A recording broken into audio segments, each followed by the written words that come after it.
After a 10-day break, the Nashville Predators are back on the ice this weekend against the Arizona Coyotes. We'll preview Saturday's game. Plus, David Poile says he regrets the Shea Weber PK Subban trade. We'll dive into his comments and look at some trades he should regret a little bit more on today's Locked On Predators podcast. You're Locked On Predators, your daily podcast on the Nashville Predators.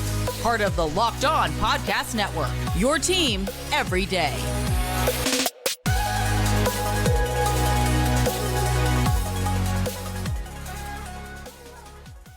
Thank you for making the Locked On Predators podcast your first listen of the day. Every single day, we are your free daily Nashville Predators podcast, part of the Locked On Podcast Network, your team every day. As always, want to start out with a special shout out to our loyal Locked On Pred heads out there, the everydayers who tune into every single show. We love you guys and we appreciate the support you give us week in and week out.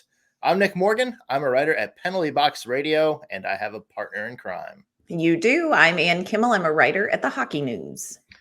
All right. On today's show, we will dive into the comments from David Poile that have certainly given the Nashville Predators some content. Oh, my goodness. To stew over during this long extended break without hockey.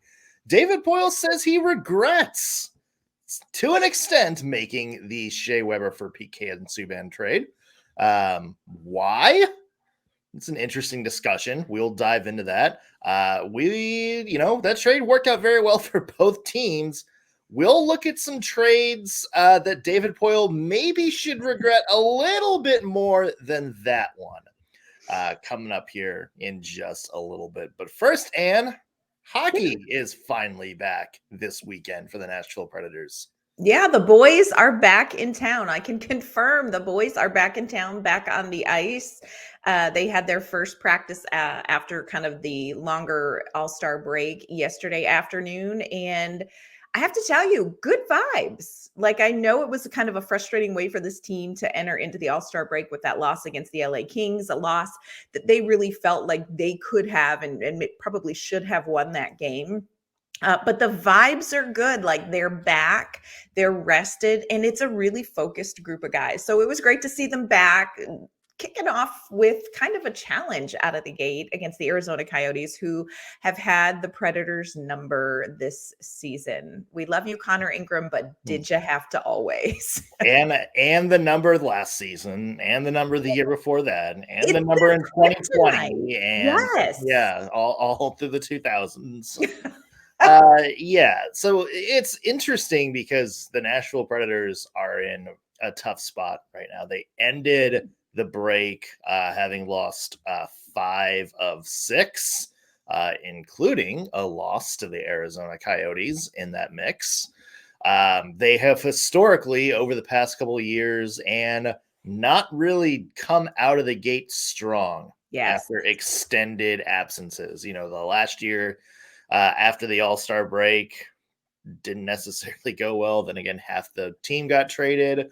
The year before, remember, the Preds were in first place in the middle of January, and then sort of collapsed after the All-Star break. So I think that was, or whatever break you call the time where they didn't go to the Olympics, whatever that's called.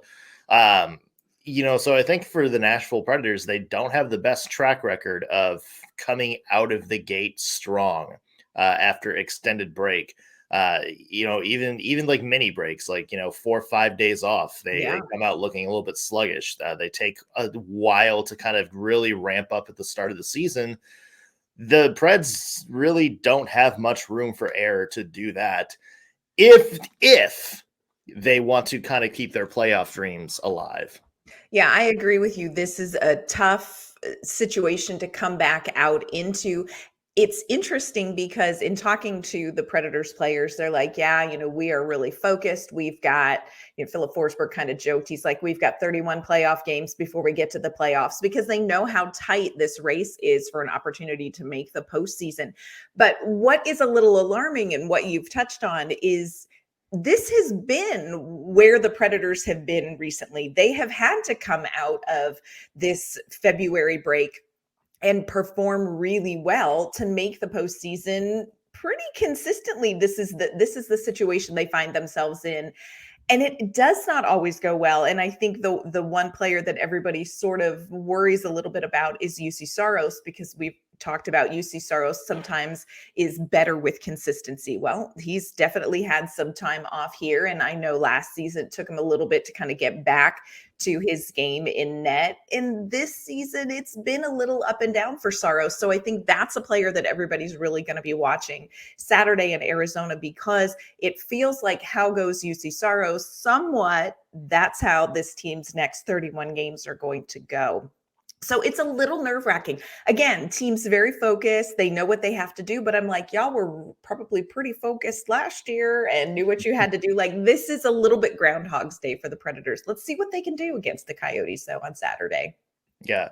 And it's against a team in which, like we mentioned, has had their number. And it's kind of interesting, Aaron, that the Coyotes have sort of had the Preds number over the years. Is there a specific reason you think for that, or something about the Coyotes in general that just gives the Predators trouble?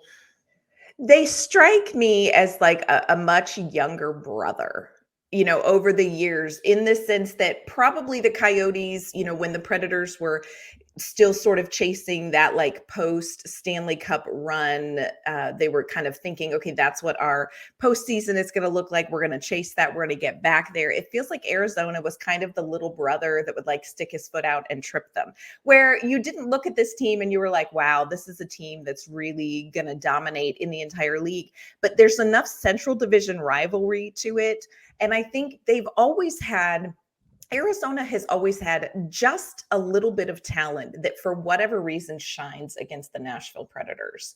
And I think they've just consistently gotten to a point where they have confidence playing the Predators. Doesn't really matter what the Predators are doing, what their run is. I don't think Arizona is remotely intimidated by them. Certainly not anymore after the season. But through that stretch where, the Predators were still in the postseason talk, it's like, hey, they're one player, one piece away from being a real contender, for making a deep cup run. Arizona was like, I don't care. I'm rubber, you're glue. Like, they just have always pestered the Predators and been successful. You do that enough, you start to think, hey, this team is not that great.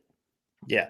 And it's at the stage in which I think a lot of people are wondering, it's like, should the Predators just not go for the playoffs at this point? Answer that question for me. Well, so it was an interesting thing, and Emma Lingen had an article on the Hockey Writers the other day, and actually made a couple of great points. It's like, look, it's kind of it's like a flat circle where it's like, we're going to take a step back. We're going to give these young guys time to shine. We're going to let them kind of take over the team, and then all of a sudden you're halfway, kind of on the playoff line. And it's like, well, okay, well, we're going to give them some healthy scratches and kind of rest on the veterans so we can get to the playoffs. And then they suck. And then it's like, okay, we're going to take a step back. So we're going to have the young players step up. And then the young players do step up and you're back in the same spot. And, her thing is like, look, we kind of need to commit to one thing or another. Like, look, are we focused on kind of building up the young people, or are we kind of more focused on having a bunch of veterans on the team and being like, look, you're going to kind of have to earn your spot here? To me, that's kind of counterproductive. Like, if you're the Nashville Predators and you want to see if you have a winning group, then you kind of need to do what you did last year and just say, you need these guys to have freedom. And look, if they screw it up and they lose 5-2 every game and the Predators miss the playoffs, okay, that's fine. Then you have more work to do. But right now, it's like, what is Luke Evangelista's ceiling? Like, what is Phil Tomasino's ceiling?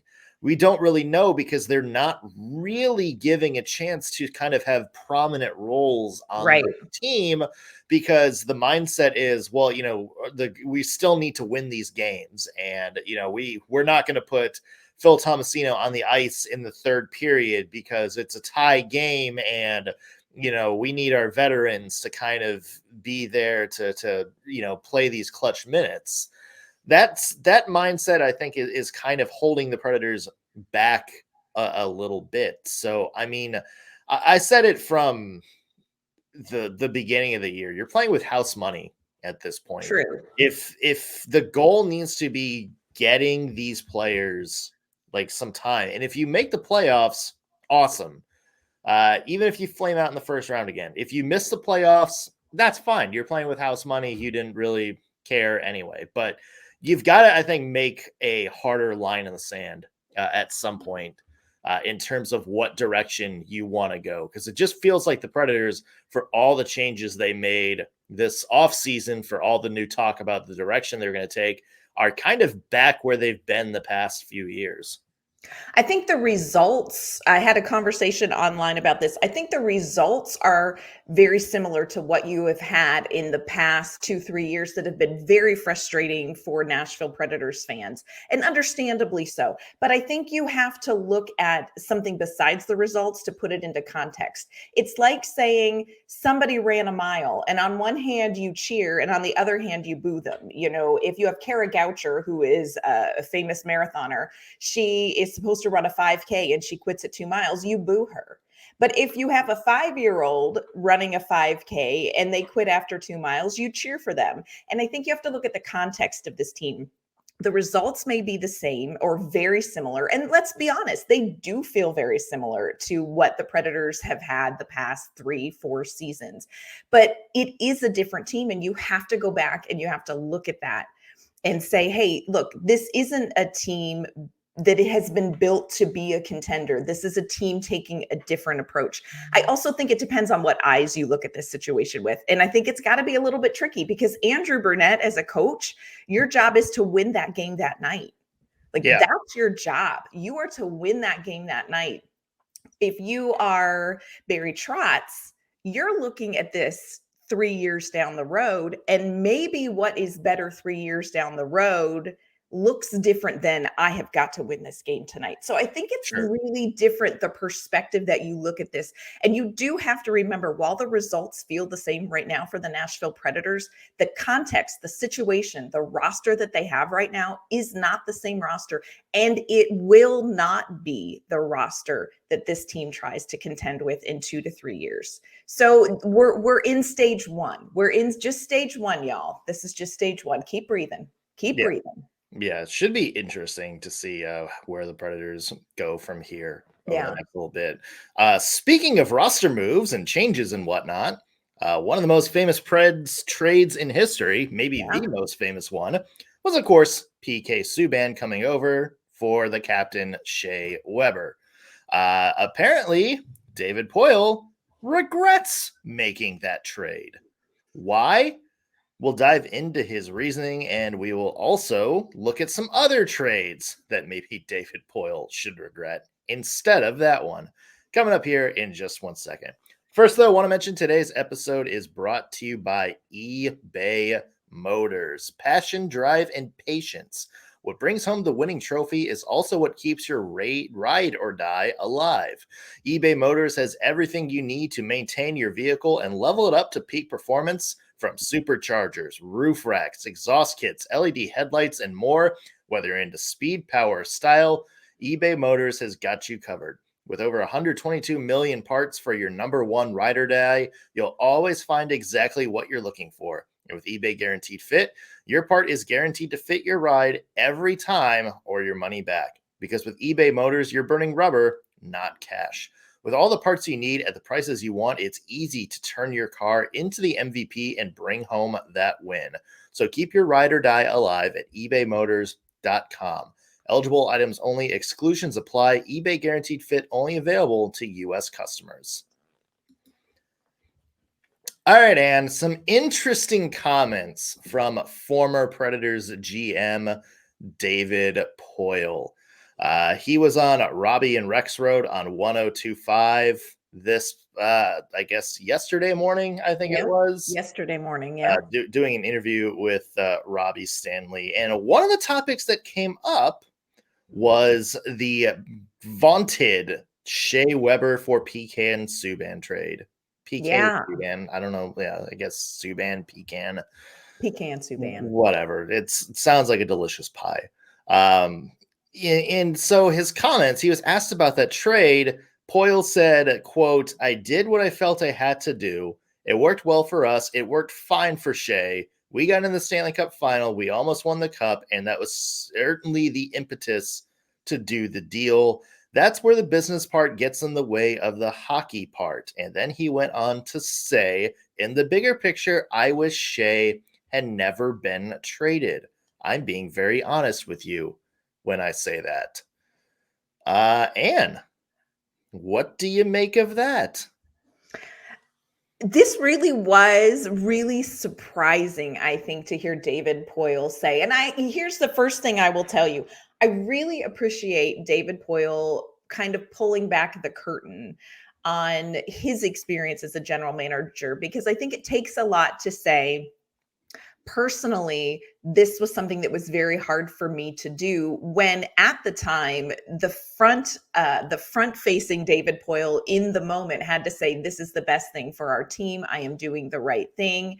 And I think you can make the right decision and even have it be really hard. So I think it shows and highlights how challenging it is as a general manager to walk the business and personal part of this.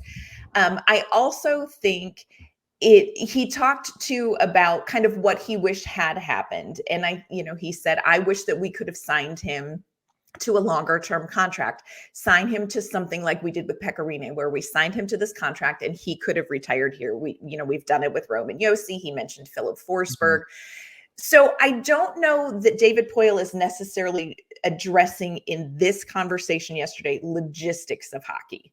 But I think he's talking about the bigger picture. And once you've retired and you're on the golf course and you have the time, you look back and say, man, I wish we had provided Shea Weber the opportunity to do what we let Pecorine do. But it's also, this is an interesting trade to say I regret, because of what happened and what came out of it. Nashville Predators went to the Stanley Cup Finals. And I think you and I have talked about, hey, would that have happened without PK Subban? I think that's a whole discussion. And eventually, Shea Weber went to the Stanley Cup Finals in 2020 in the bubble with the Canadiens. Now, they lost to Tampa Bay. Obviously, the Predators lost to the Penguins. But if you look at it on paper, right, this seems like a pretty successful long-term trade. So I think that was really interesting. Shea Weber had the long-term contract. It's just, I think he was the one that didn't sign it, and that's where the issue comes in. It's telling, because it sounds like David Poile was like, I wish that I would have resolved that Shea Weber issue, and it didn't. It didn't have to involve the Flyers making a massive offer sheet to get him to stay in Nashville, which I certainly agree with, because I think that was, to me, to be transparent, I think the way that David Poile handled Shea Weber's negotiations from, 2010 to 2012 is maybe his biggest blunder as the Nashville Predators GM, even bigger than some trades and some signings that we'll probably talk about here in coming up in just a little bit. But, basically you kind of have this massive burden of a contract, the kind of contract that like a team like Philly can make, but a team like Nashville kind of is like the little heavy lead weight with the little chain around it strapped to your ankle. I think that was kind of the overwhelming thing, is there's no flexibility there. In terms of the hockey aspect, though, this is kind of a rare, and I've said this before, I think the trade itself is as close to win-win as you can get, because you look at what both teams needed at the time. Shea Weber, amazing player in Nashville, but that style of play that the Predators had from like the Barry Trotz era that made them really successful in like the kind of 2010s had kind of gotten stale, and you saw them, not being able to, really get over that Chicago hump. They show them, constantly losing to teams like San Jose, teams with a lot of skill. So they needed a little more finesse on the blue line. And that's where PK Subban came in. Montreal, they're like the stereotypical hockey man team where it's like no nonsense. We want our guys to come in with their like lunch pail and hit people and, wear these like little Oppenheimer looking suits when they show up to the arena. Like this very old school, like this is the way like Rocket Richard and Jean Beliveau played. Like that's we want that kind of attitude. We want that kind of, atmosphere in the locker room. And Shea Weber brings that. And again, PK Subban brought a lot of flash, a lot of excitement to Nashville. I think that kind of helped them get over the hump. Shea Weber added a little bit more stability, a little bit more kind of no nonsense, team oriented kind of play in terms of on ice, and that got Montreal over the hump and got them into the Stanley Cup Finals. So I think both players provided what the other team really, really needed. It paid off for both teams. It's sad that injuries kind of got in the way of really finding out like what the end story was for both players in their respective teams. But, in terms of regretting this trade, I certainly don't. If I was David Poile, I think it absolutely took the Nashville Predators to the next level. Yeah, I think so too. And I think he regrets maybe more the way that it went down. But I agree with you. I think this trade has to happen for the Nashville Predators to get to the Stanley Cup final. And I think PK Subban was critical in that, not just on ice play, but I think that particular Nashville Predators team needed PK Subban's swagger. Because if you remember going into that Stanley Cup run, they were dropping like flies, y'all. I mean, Nashville was just recalling people because there were so many injuries. And I think PK Subban just had we don't blink in the face of adversity thing. Like he just carried the team. He had enough swagger for everybody. And I think, on ice, obviously you look at his stats, he was a big part of that cup run. He was an even bigger part of the President's Cup run the next season. But I think that Stanley Cup run, I think they just needed PK Subban's swagger. I think you hit the nail on the head. Like it was just the right fit at the right time for the Predators. Yeah. In terms of trades that maybe David Poile should regret a little bit more, well, we have a couple that might jog David Poile's memory. We'll go into some of his most regrettable trades coming up in just 1 second. Of course, David Poile was driven as GM by the search for better. But when it comes to hiring, the best way to search for a candidate isn't to search at all. It's to match with Indeed. If you need to hire, you need Indeed. Indeed is your matching and hiring platform with over 350 million global monthly visitors, according to Indeed data, and a matching engine that helps you find quality candidates fast. And look, Indeed doesn't just help you hire faster. 93% of employers agree Indeed delivers the highest quality matches compared to other job sites, according to a recent Indeed survey. Leveraging over 140 million qualifications and preferences every day, Indeed's matching engine is constantly learning from your preferences, so the more you use Indeed, the better it gets. So join more than 3.5 million businesses worldwide that use Indeed to hire great talent fast. Listeners of this show will get a $75 sponsored job credit to get your jobs more visibility at Indeed.com/lockedon. Just go to Indeed.com/lockedon right now and say you heard about Indeed on our podcast. Again, that is Indeed.com/lockedon. Need to hire? You need Indeed. Today's episode is also brought to you by Robinhood. Did you know that even if you have a 401k for retirement, you can still have an IRA? Robinhood is the only IRA that gives you a 3% boost on every dollar you contribute when you subscribe to Robinhood Gold. But get this, now through April 30th, Robinhood is even boosting every single dollar you transfer from other retirement accounts with a 3% match. That's right, no cap on the 3% match. Robinhood Gold gets you the most for your retirement thanks to their IRA with a 3% match. This offer is only good through April 30th, so get started at robinhood.com/boost. Again, that's robinhood.com/boost. Subscription fees apply. And now for some legal info. All right, Ann, we are talking about trades that David Poile might regret, maybe a little bit more than the PK Subban Shea Weber trade. If you're looking for trades to regret, I think both of us have one in mind that happened back around, let's say, the end of 2017. Yes. Maybe involves a player who helped the Colorado Avalanche win the Stanley Cup. Maybe involves a player who has a contract still on the books for the Nashville Predators, despite not skating for them in, quite some time. Yeah, we'll go ahead and talk about it. It's the Kyle Turris trade. The Kyle Turris trade happened in November of 2017. It was a three-way trade, very interesting three-way trade. The Predators sent rookie Sammy Girard and a prospect and a 2018 second-round pick to Colorado.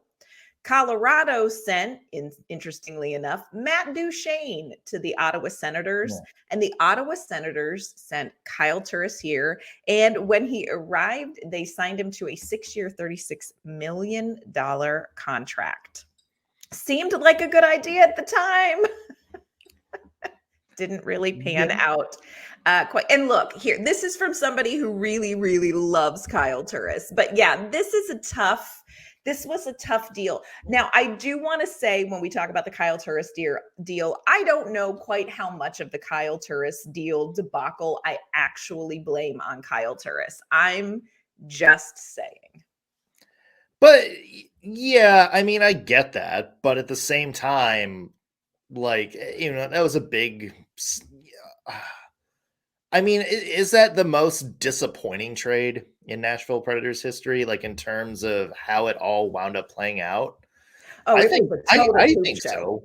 I think so 100%. I think that's number one. I mean, look, Kyle Turris was kind of supposed to be the guy that got the Nashville Predators from the sort of like what they were in 2016 and 2017, that scrappy kind of underdog into like, okay, we're now going to become an elite NHL team. Right. And the Nashville Predators got off to a really good start, partly because Kyle Turris was that player. He played really, really well.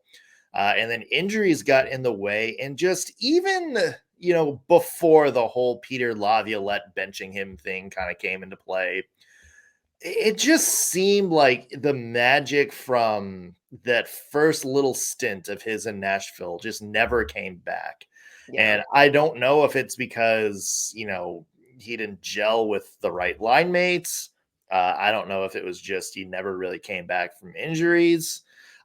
Loved having him in the community, but it just didn't really pay off.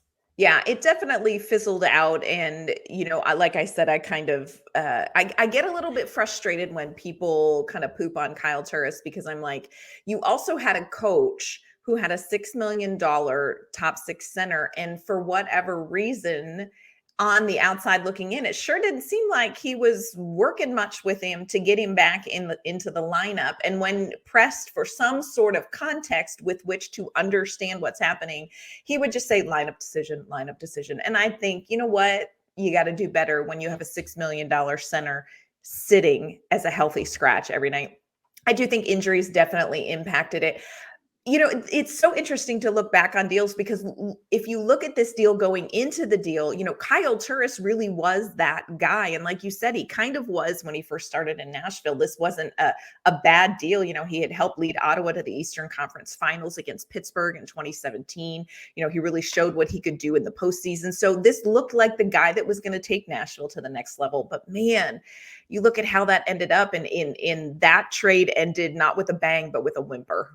Yeah, I'm with you in terms of, I could kind of see the logic at the time. Sure. But yeah, one of those that didn't pay off. No.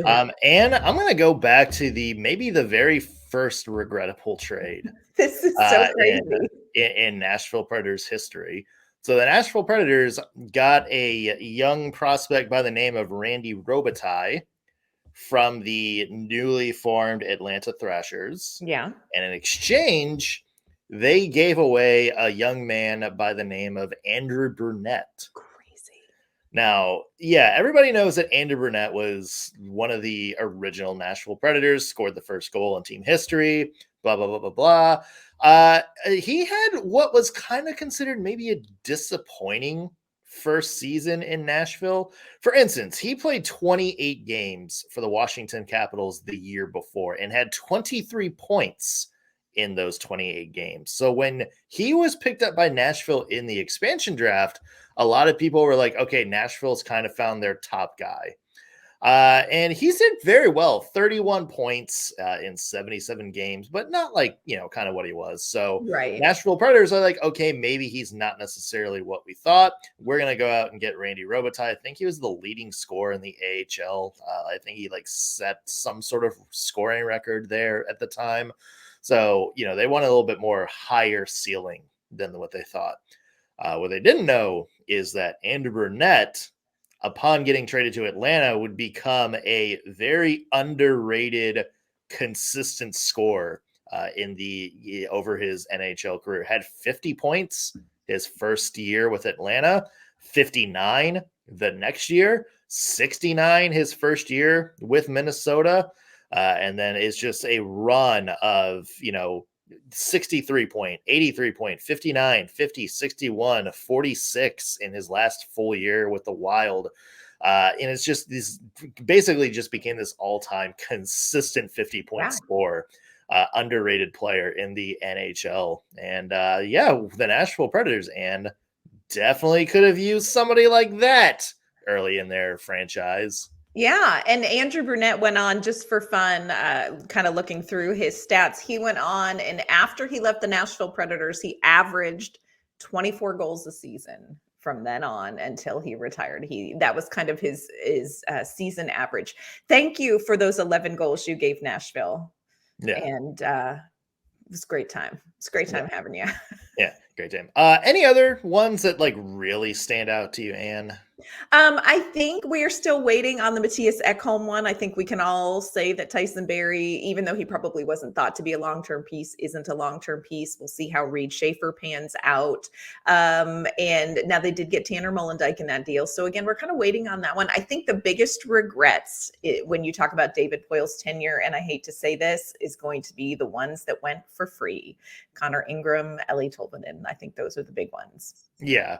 I would throw maybe that ill-fated 2014. Was it 2014 or 2015? It might have been 2015. The double whammy getting Santorelli and Cody Franzen for a first-round pick. That one's up there. Maybe the Andre Kostitsyn deal, just based on the drama that unfolded in the postseason afterwards. Those are a couple ones off the top of my head. Yeah. Hindsight is 2020, man. Oof. Yeah, but certainly not the not the Weber Subban trade. No. That to me is one that I don't think you regret at all. Yeah, I agree. Sleep fine, David Poile. Yeah, exactly. Let us know if you guys can think of any other regrettable trades in Nashville Predators history. Leave a comment on our YouTube page. Tweet us at LO_Predators. That's going to do it for us on this week's editions of the Locked On Predators podcast. Thank you for making us your first listen of the day. We will be back with all new episodes next week. We'll see you then.